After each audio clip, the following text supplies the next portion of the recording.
आप कहते हैं जियो अभी और यहीं, पर स्वयं को देखकर हमें अभी और यहीं जीने जैसा नहीं लगता। वर्तमान में जीने की बजाय भविष्य की कल्पना में जीना ज़्यादा सुखद लगता है। तो क्या करें? तो जियो, वैसे ही जियो। अनुभव बताएगा कि जो सुखद लगता था वो सुखद था नहीं। प्रश्न से इतना ही पता चलता है कि प्रौढ़ नहीं हो, कच्चे हो, अभी जीवन ने पकाया नहीं, अभी मिट्टी के कच्चे घड़े हो, वर्षा आएगी बह जाओगे। अभी जीवन की आग ने पकाया नहीं, क्योंकि जीवन की आग जिसको भी पका देती है उसको ये साफ हो जाता है। क्या साफ हो जाता है? एक बात ही साफ हो जाती कि भविष्य में सुख देखने का अर्थ ही यही है कि वर्तमान में दुख है। इसलिए भविष्य के सपने सुखद मालूम होते हैं। थोड़ा सोचो, जो आदमी दिन भर भूखा रहा है वो रात सपने देखता है भोजन के, लेकिन जिसने भरपेट भोजन किया है वो भी कहीं रात सपने देखता है भोजन के। देखे तो पागल। जो तुम्हें मिला है उसके तुम सपने नहीं देखते, जो तुम्हें नहीं मिला है उसके ही सपने देखते हो। वर्तमान तुम्हारा दुख से भरा है।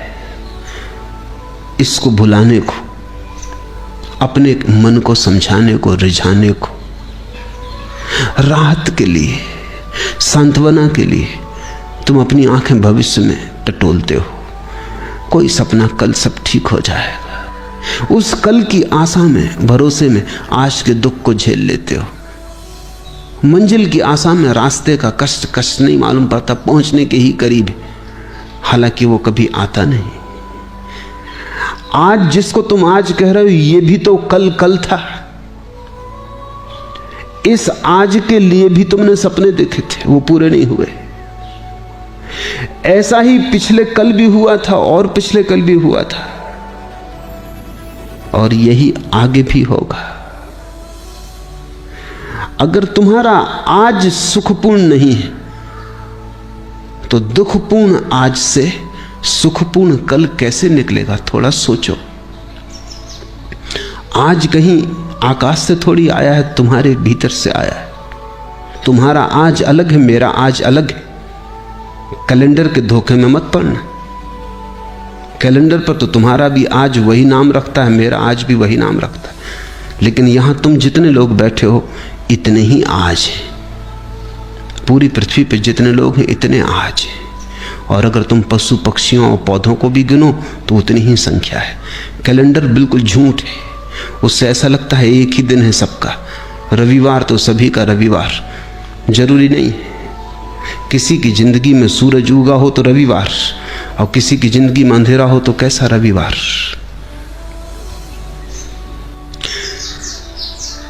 आज कहीं आकाश से नहीं उतरता है, समय कहीं बाहर से नहीं आता है, समय तुम्हारे भीतर से पैदा होता है। तुम ही आज को जीकर कल को पैदा करोगे। तुम्हारे ही गर्भ में निर्मित होता है कल निर्मित हो रहा है आज। और इसलिए मैं कहता हूं आज और अभी जी लो, और इतने आनंद से जियो, ऐसे भरपूर जियो कि जो तुम्हारे गर्भ में निर्मित हो रहा है वो भी रूपांतरित हो जाए, वो तुम्हारे आनंद को पकड़ ले। अगर आज तुम दुख में जी रहे हो, कल की आशा कर रहे हो सुख की, आशा से पैदा नहीं होगा कल तो तुमसे पैदा होगा। तुम जैसे जी रहे हो उससे पैदा होगा, तुम्हारे अस्तित्व से पैदा होगा, तुम्हारे सपनों से नहीं। समझो, एक माँ बीमार है और उसके गर्भ में एक बेटा है और रुग्ण है और शरीर जराजीर्ण है। बेटा तो इस जराजीर्ण रुग्ण शरीर से पैदा होगा। माँ चाहे सपने कितनी देखती हो कि बेटा बड़ा स्वस्थ होगा, महावीर जैसा स्वस्थ होगा, इससे कुछ हल नहीं होने वाला। इस सपने से बेटा पैदा नहीं होने वाला। बेटा तो सच्चाई से पैदा होगा। तुम्हारा कल तुम्हारे सपने से पैदा नहीं होगा, तुम्हारे आज की असलियत से पैदा होगा, हकीकत से पैदा होगा। तुम आज क्या हो? अगर तुम नाच रहे हो तो तुमने आने वाले कल के लिए नाच दे दिया। अगर तुम प्रमुदित हो, प्रफुल्लित हो, तो कल का फूल खिलने ही लगा। क्योंकि जिस फूल को कल खिलना है उसकी कली आज ही तैयार हो रही है।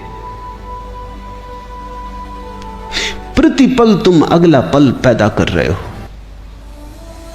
प्रति क्षण अगला क्षण तुम्हारे भीतर निर्मित हो रहा है, तैयार हो रहा है। तुम सृष्टा हो, तुम अपने समय को खुद पैदा करते हो। इसलिए मैं तो कहता हूं आज जियो, लेकिन तुम्हें लगता है वर्तमान जीने जैसा नहीं लगता। अगर वर्तमान जीने जैसा नहीं लगता तो कल भी तो वर्तमान होकर ही आएगा, फिर वो भी जीने जैसा नहीं लगेगा। परसों भी वर्तमान होकर ही आएगा, वो भी जीने जैसा नहीं लगेगा। तो इसी को तो मैं आत्मघात करना कहता हूं। तो तुम आत्महत्या कर रहे हो, जी नहीं रहे हो। जीने का कोई और उपाय नहीं है, आज ही है और आज ही जीना है। जीने जैसा लगे या न लगे इससे कोई फर्क नहीं पड़ता। जीने का और कोई ढंग है ही नहीं, जीना तो यही होगा।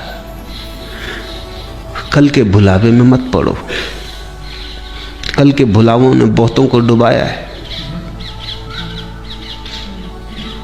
आज जियो, ये क्षण खाली न चला जाए, ये क्षण अवसर है, इसे तुम ऐसा ही मत गंवा देना। कुछ बना लो इसका, कुछ रस ले लो इसमें, कुछ भोग लो इसे, कुछ पहचान लो इसे, इसका स्वाद उतर जाने दो तुम्हारे प्राणों में। ये ऐसा ही ना चला जाए, क्योंकि अगर समय ऐसा ही जाता है तो समय को ऐसे ही चले देने की आदत मजबूत होती चली जाती। फिर धीरे धीरे समय को गंवाना तुम्हारी प्रकृति हो जाती। भोगो इसे, चूसो इस क्षण को, निचोड़ लो इसको पूरा, इसका रस जरा भी छूट ना जाए। यही परमात्मा के प्रति धन्यवाद है, क्योंकि उसने तुम्हें अवसर दिया, जीवन दिया, और तुमने ऐसे ही गंवा दिया। परमात्मा तुमसे ये न पूछेगा। यहूदियों की किताब है तालमुद, बड़ी अनूठी किताब है, दुनिया में कोई धर्मशास्त्र वैसा नहीं। तालमुद कहती है कि परमात्मा तुमसे ये न पूछेगा कि तुमने कौन कौन सी गलतियां की, गलतियों का वो हिसाब रखता ही नहीं, बड़ा दिल है। परमात्मा तुमसे पूछेगा तुम्हें इतने सुख के अवसर दिए, तुमने भोगे क्यों नहीं? गलतियों की कौन फिक्र रखता है? भूल चूक का कौन हिसाब रखता है? वो तुमसे पूछेगा इतने अवसर दिए सुख के, तुमने भोगे क्यों नहीं? तालमुद कहती है एक ही पाप है जीवन में, और वो है जीवन के अवसरों को बिना भोगे गुजर जाने देना।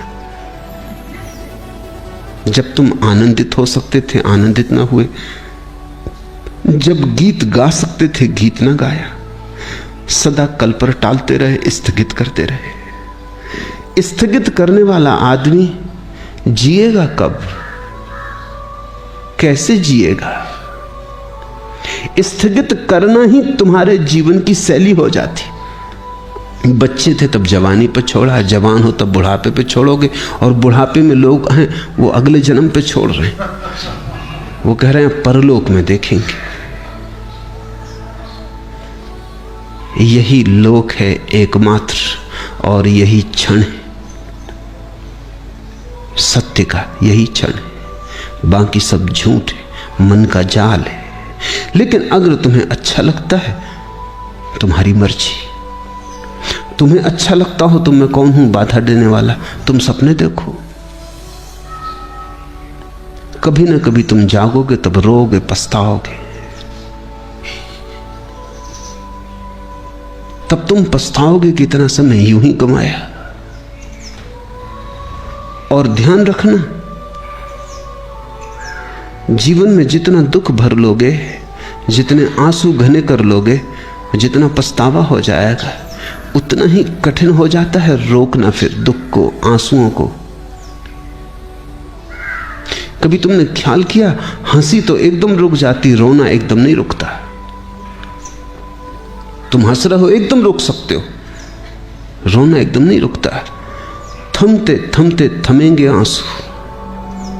रोना है कुछ, हंसी नहीं है।